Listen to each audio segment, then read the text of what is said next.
Hello, je m'appelle Sandra et aujourd'hui je vous parle de l'expérience qui a le plus changé ma vie, qui est mon teacher training que j'ai fait il y a un mois à Bali. Je viens de prendre mes billets pour la maudite somme de 1160 € à 8h15 de Charles de Gaulle. On y va, c'est le grand jour. On va à l'aéroport. Prendre l'avion direction Bali. Avant toute chose, j'aimerais juste vous dire que chaque expérience est hyper différente, que là je vais vous raconter vraiment ma manière de voir les choses et d'avoir vécu mon teacher training, mais même au sein du groupe dans lequel j'étais, on était 10 personnes à avoir 10 visions différentes de notre teacher training à la fin, donc sachez que ça va forcément être différent pour vous.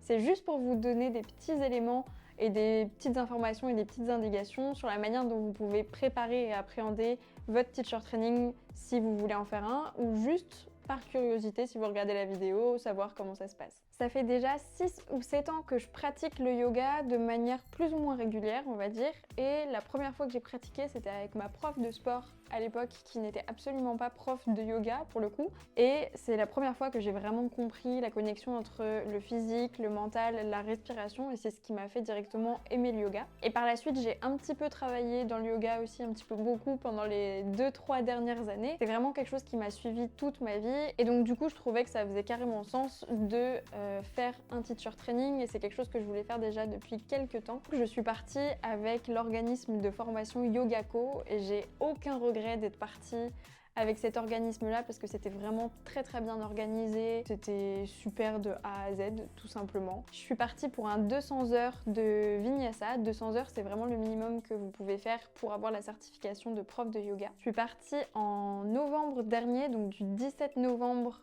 2023 au 17 décembre 2023, et je suis partie à Bali, donc 2 semaines, les 2 premières semaines à Uluwatu, puis les 2 semaines d'après à Ubud, avec une super prof qui s'appelle Aurélie Pauls, qui nous a vraiment donné toute son énergie et a appris énormément de choses durant tout ce teacher training. La première chose à faire si vous envisagez de faire un teacher training, c'est vraiment d'identifier quelles sont vos motivations et pourquoi vous voulez faire ce teacher training. Ça peut très bien être pour approfondir votre pratique, ça peut très bien être pour vous donner l'occasion pendant un mois de faire uniquement ce que vous aimez, à savoir pratiquer le yoga et en savoir un peu plus sur le yoga. Mais il y a aussi la partie enseignement qui est très importante parce que c'est quand même une formation professionnalisante. Donc il faut vraiment prendre en compte que si vous partez pour un teacher training, vous avez aussi toute cette dimension d'enseignement, et parfois on peut très bien aimer la pratique du yoga sans forcément aimer enseigner. Si vous voulez vous laisser l'opportunité d'enseigner après, ça peut être super. Si vous savez que vous allez jamais vouloir enseigner de votre vie, vous pouvez très bien aussi vous tourner vers des choses comme des retraites ou des ateliers qui sont super pour approfondir sa pratique sans forcément devenir prof de yoga par la suite. Vous devez d'abord savoir quel type de teacher training vous voulez faire. Est-ce que c'est un teacher training de Vinyasa? Est-ce que c'est un teacher training de Hatha, d'Ashtanga? Tout est possible, et je dirais qu'il faut avant tout que ça corresponde à un type de pratique que vous aimez profondément faire. Faut savoir que 200 heures, c'est quand même pas rien, vous allez passer du temps à apprendre et à apprendre à enseigner cette pratique, donc il faut vraiment que ce soit quelque chose que vous aimez. Vous avez peut-être déjà entendu que c'était bien de commencer par du Hatha ou du Ashtanga pour avoir les bases. Et moi je suis très contente d'avoir commencé par du Vinyasa parce que c'est vraiment le type de yoga que j'aime. Et il faut savoir aussi que si vous voulez compléter votre formation, généralement on ne fait pas qu'une seule formation si on devient prof de yoga, on peut en faire plusieurs. Ensuite vous pouvez aussi choisir le format. Il y a des formations qui sont par bloc, donc c'est-à-dire que vous avez un gros bloc de 200 heures comme je l'ai fait, où je suis partie vraiment pendant un mois à Bali. Et il y a aussi des formations qui peuvent un peu mieux s'adapter à votre emploi du temps si vous ne pouvez pas vous permettre de partir pendant un mois. Ça peut être des formations qui sont faites par exemple le week-end. Ensuite, il y a la destination. Donc soit, comme je vous disais, vous pouvez partir en voyage et lier un peu le voyage que vous allez faire intérieur et le voyage extérieur. Moi, c'est ce que je voulais faire. Il y a aussi des formations qui sont faisables en France, à Paris, et qui sont aussi beaucoup plus accessibles parce qu'il faut savoir que partir en voyage, ça a aussi un coût et que généralement dans les formations, le trajet n'est pas inclus et donc du coup, c'est des frais supplémentaires à ajouter. Si vous parlez un petit peu anglais et que ça vous dérange pas de faire votre teacher training en anglais, c'est vraiment quelque chose qui est super parce que ça vous permet aussi, en plus du changement de culture si vous voyagez, du changement d'environnement parce que vous êtes avec des personnes que vous ne connaissez pas, de changer vraiment votre manière de réfléchir et de passer par une autre langue. Ça vous permet aussi parfois un peu de changer d'état d'esprit Et donc du coup c'est très sympa comme expérience, mais il faut savoir que ça demande aussi beaucoup de concentration si c'est pas une langue avec laquelle vous êtes super à l'aise. Moi par exemple l'anglais c'est une langue que je comprends et que je parle un petit peu, mais ça a été quand même un challenge pour moi pendant un mois de m'adapter à une nouvelle langue, mais j'ai aucun regret sur ça. Et enfin, le critère numéro 1 pour moi, peut-être après quand même le choix du type de formation que vous voulez faire, c'est aussi de choisir le prof de yoga avec lequel vous voulez faire la formation. C'est hyper important, vous allez passer énormément de temps avec cette personne et c'est la personne qui va vous transmettre tout ce qu'elle sait.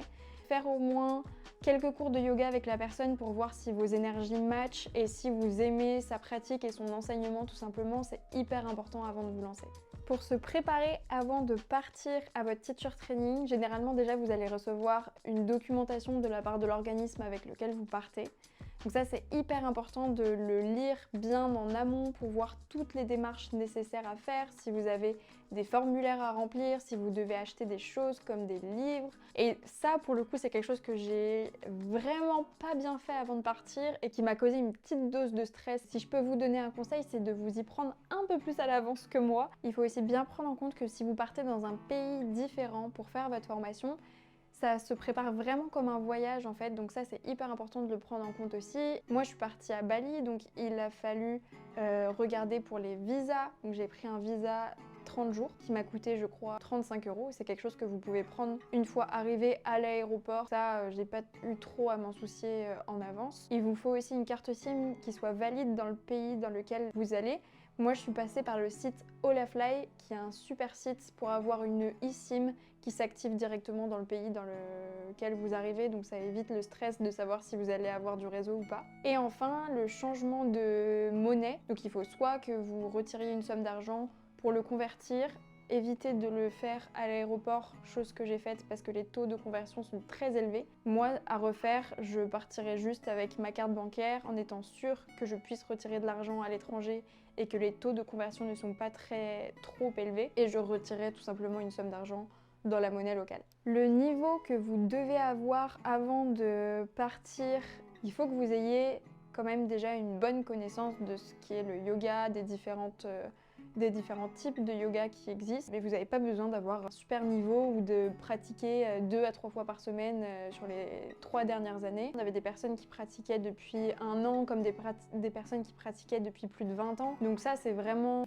comme vous le sentez en fait, à partir du moment où vous avez la curiosité d'en savoir plus et vous voulez passer entre guillemets au niveau supérieur. L'important c'est que vraiment avant de partir faire votre teacher training, vous preniez le temps de faire quelques cours soit en ligne, soit en studio, pour essayer de changer votre perspective et passer du côté élève vraiment au côté professeur, donc voir un peu comment le professeur organise sa classe, comment il arrive dans la classe, comment il enseigne, est-ce qu'il utilise de la musique, enfin c'est tout un tas de paramètres sur lesquels vous pouvez commencer à vous concentrer, juste pour rentrer un petit peu dans cette dynamique de formation et de vous qui voulez tout simplement devenir professeur de yoga.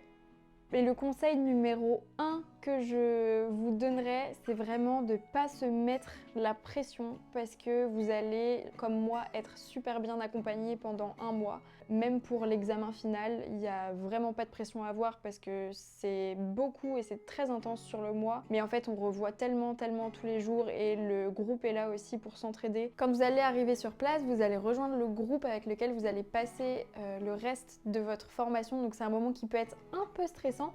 Mais n'oubliez pas que tout le monde vient pour la même chose, pour la même passion, et donc c'est ce qui va vous lier aussi et faire en sorte que généralement il y a des très bonnes ambiances de groupe qui se créent. La journée type c'était de 7h à 9h, on avait la pratique physique le matin. Ensuite on allait petit déjeuner de 9h à 10h.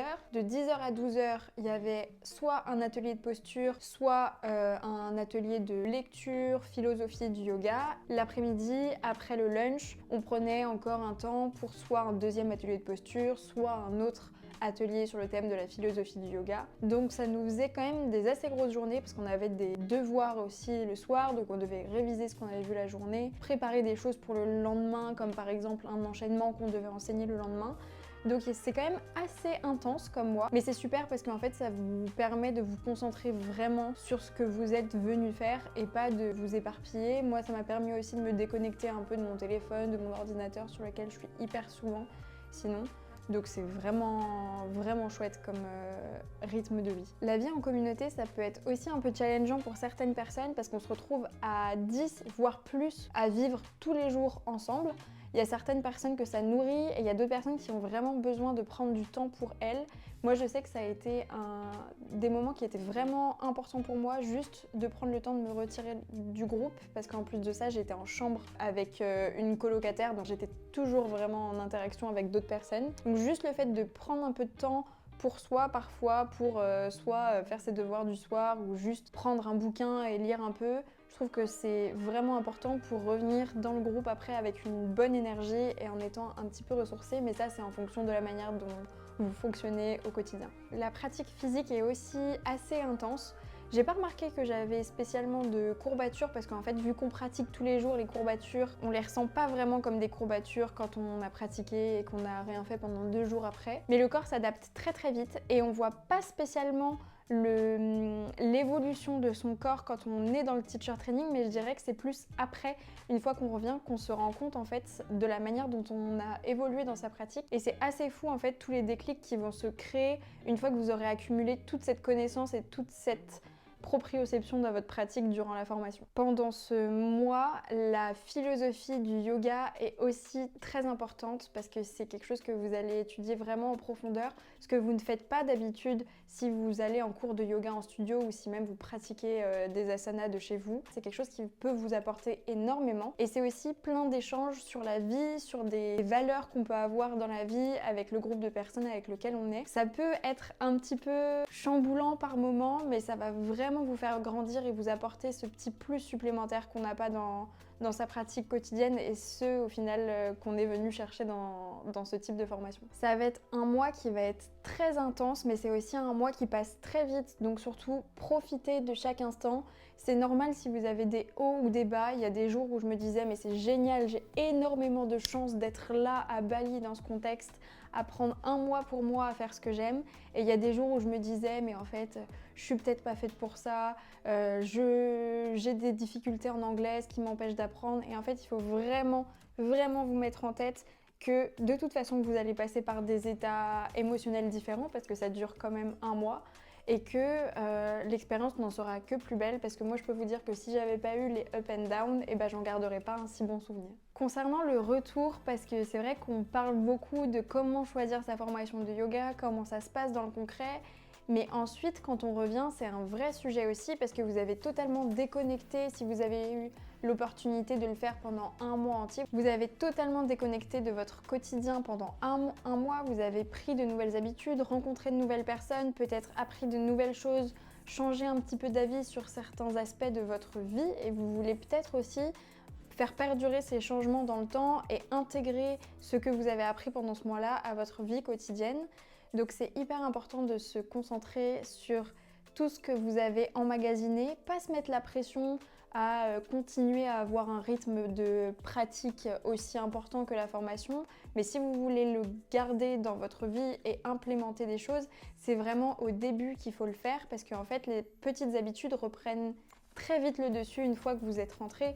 Vous retrouvez vos proches, vous retrouvez votre chez vous, votre manière de faire de tous les jours. Et en fait, on a vite fait de se remettre vraiment dans le quotidien. Quand vous allez revenir de votre teacher training, vous n'êtes absolument pas obligé de raconter tout ce qui s'est passé dans les détails à vos proches si vous voulez garder des choses pour vous parce que vous avez peur, par exemple, que vos proches ne comprennent pas. C'est totalement ok pour l'instant et vous le partagerez au moment où vous aurez envie de partager et avec les personnes avec qui vous voulez le partager. Si vous voulez enseigner par la suite, le conseil numéro 1 qui m'a été donné, c'est de ne pas attendre trop longtemps entre la fin de sa formation et les premiers cours qu'on donne. Je suis exactement dans cette période et c'est vrai que ça peut paraître un petit peu effrayant pour certaines personnes de donner son premier cours, ce qui est totalement normal parce qu'en fait, c'est pas inné pour tout le monde que d'enseigner devant une dizaine ou vingtaine de personnes, mais ça fait aussi partie du processus et tant que vous n'aurez pas enseigné, vous ne pourrez pas vous améliorer et donner de superbes cours. C'est aussi la raison pour laquelle je vous partage tout ça sur YouTube, c'est que j'aimerais vous embarquer avec moi dans mon aventure juste après ma formation. Si vous voulez pratiquer avec moi et que je vous partage tout un tas d'informations sur le yoga, ce qu'est la pratique du yoga, comment l'intégrer à votre quotidien, n'hésitez pas à me suivre, à vous abonner à cette chaîne et aussi à me laisser un petit commentaire. Je serais hyper ravie de vous lire et de vous répondre à ce sujet. Et on se dit à bientôt dans une nouvelle vidéo. Bye!